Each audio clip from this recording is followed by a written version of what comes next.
Hi అండి అందరికీ welcome back to my channel. So ఈరోజు షార్ట్ వీడియో ఏంటంటే మంచి యూస్ఫుల్ కిచెన్ టిప్ అయితే చూద్దామండి. మనం రెగ్యులర్గా అయితే గ్రీన్ లీఫ్ వెజిటేబుల్స్ తెచ్చుకుంటాం కదా, కొత్తిమీర, పుదీనాకు, అలా పాలకూర అలాంటివి ఏవైనా ఎలా స్టోర్ చేసుకోవాలో, ఎక్కువ డేస్ స్టోర్ అయ్యేలాగా నేనైతే ఈ వీడియోలో షేర్ చేస్తాను. ఈ వీడియో ఎండ్ వరకు అయితే చూసేసేయండి, మీకైతే బాగా యూజ్ అవుతుంది.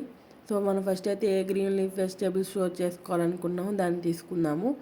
నా దగ్గర అయితే ఇప్పుడు కొత్తిమీర ఉందండి, నేను దాంతో అయితే చూపిస్తున్నాను. సో మీరు దేనితోనే ట్రై చేయొచ్చు. మనం స్టోర్ చేసుకోవాలన్న గ్రీన్ లీఫ్ వెజిటేబుల్ తీసుకొని దాంట్లో ఉన్న పండాకు, ఎండిపోయినవి అవి ఉంటాయి కదా, సో అవన్నీ గడ్డి అలాంటివన్నీ శుభ్రంగా తీసేసుకుందాము. తీసుకేసుకున్న తర్వాత ఇక వాటికి చివర్లో ఎండ్స్ ఉంటాయి కదా, సో అవి అయితే కట్ చేసేసుకుందాము. కట్ చేసేసుకొని నీట్గా ఆర్గనైజ్ చేసుకుందామండి. చాలా days, minimum 1 week to 10 days అయితే బాగుంటాయి. సో నేనైతే ఇక్కడ నా దగ్గర ఫ్రీజ్ స్టోరేజ్ బాక్స్ ఉంది, నేనైతే దాంట్లో పెట్టుకుంటున్నాను. మీ దగ్గర ఏ ప్లాస్టిక్ బాక్స్ ఉన్నా దాంట్లో ట్రై చేయొచ్చు, దేంట్లో అయినా వర్క్ అవుతుంది.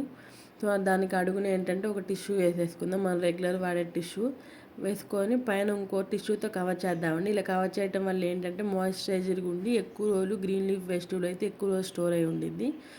సో ఈ టిప్ అయితే మీకు యూజ్ అవుతుంది అనుకున్నాను. తప్పకుండా ట్రై చేసి ఎలా వర్క్ అయిందో నాకు కామెంట్ సెక్షన్లో కామెంట్ చేయండి. ఈరోజు వీడియో ఇదేనండి. Thank you for watching. Subscribe to my channel.